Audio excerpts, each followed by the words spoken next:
ഓസ്ട്രേലിയയിലെ സിഡ്നിയിൽ ജൂതന്മാർക്കെതിരെ നടന്ന ഭീകരാക്രമണത്തിന് പിന്നിൽ പാലസ്തീൻ രാഷ്ട്രത്തെ അംഗീകരിക്കാനുള്ള ഓസ്ട്രേലിയൻ സർക്കാരിന്റെ തീരുമാനമാണെന്ന് ഇസ്രായേൽ. കഴിഞ്ഞ 2 വർഷമായി ഓസ്ട്രേലിയയിലെ തെരുവുകളിൽ നടന്ന ജൂതവിരുദ്ധ കലാപത്തിന്റെ ഫലമാണിതെന്നും ജൂതർക്കെതിരായ ആക്രമണത്തെക്കുറിച്ച് ഓസ്ട്രേലിയയ്ക്ക് മുന്നറിയിപ്പ് നൽകിയിരുന്നതായും ഇസ്രായേൽ പ്രധാനമന്ത്രി ബെഞ്ചമിൻ നെതന്യാഹുവും വിദേശകാര്യമന്ത്രി ഗിഡിയൻ സാറും പറഞ്ഞു. സിഡ്നിയിലെ ബോണ്ടി ബീച്ചിൽ ഹനുക്ക ആഘോഷത്തിനിടെ നടന്ന കൂട്ടവെടിവയ്പിൽ ഓസ്ട്രേലിയൻ സർക്കാരിനെതിരെ വിമർശനവുമായി രംഗത്തെത്തിയിരിക്കുകയാണ് ഇസ്രായേൽ നേതാക്കൾ. ഓഗസ്റ്റിൽ ഓസ്ട്രേലിയൻ പ്രധാനമന്ത്രി ആന്റണി അൽബനീസിന് മുന്നറിയിപ്പായി ഒരു കത്തയച്ചതായി പ്രധാനമന്ത്രി ബെഞ്ചമിൻ നെതന്യാഹു പറഞ്ഞു. പലസ്തീൻ രാഷ്ട്രത്തെ അംഗീകരിക്കുന്നതുൾപ്പെടെയുള്ള അൽബനീസിന്റെ നയങ്ങൾ മൂലം തെരുവുകളിൽ ജൂതവിദ്വേഷം പടരുകയാണ്. ജൂതവിരുദ്ധത ഒരു അർബുദമാണെന്നും നേതാക്കൾ നിശബ്ദത പാലിക്കുമ്പോൾ അത് പടരുകയാണെന്നും നെതന്യാഹു തന്റെ കത്തിൽ പറഞ്ഞിരുന്നു.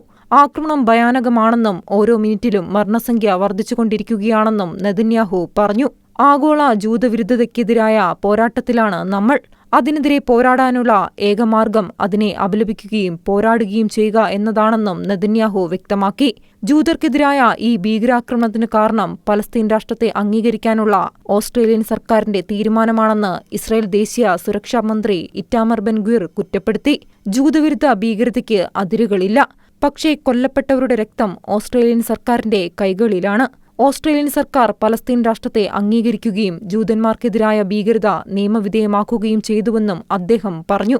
ജൂതർക്കെതിരായ ആക്രമണങ്ങളെക്കുറിച്ച് ഓസ്ട്രേലിയയ്ക്ക് മുന്നറിയിപ്പ് നൽകിയിരുന്നതായി ഇസ്രായേൽ വിദേശകാര്യമന്ത്രി ഗിഡിയൻ സാറും പറഞ്ഞു. കഴിഞ്ഞ 2 വർഷമായി ഓസ്ട്രേലിയയിലെ തെരുവുകളിൽ നടന്ന ജൂതവിരുദ്ധ കലാപത്തിന്റെ ഫലങ്ങളാണിതെന്നും ജൂതവിരുദ്ധതയെ ചെറുക്കാൻ വേണ്ടത്ര കാര്യങ്ങൾ ഓസ്ട്രേലിയ ചെയ്തില്ലെന്നും അദ്ദേഹം കുറ്റപ്പെടുത്തി. മുന്നറിയിപ്പ് സൂചനകൾ ലഭിച്ച ഓസ്ട്രേലിയൻ സർക്കാർ ബോധവാന്മാരാകണമെന്നും സർ പറഞ്ഞു. ജൂതവിരുദ്ധതയെക്കുറിച്ചുള്ള പരാജയപ്പെട്ടതും ദുർബലവുമായ നേതൃത്വമാണ് ബോണ്ടി സംഭവത്തിലേക്ക് നയിച്ചതെന്ന് മുൻ പ്രധാനമന്ത്രി നഫ്താലി ബെന്നറ്റ് പറഞ്ഞു.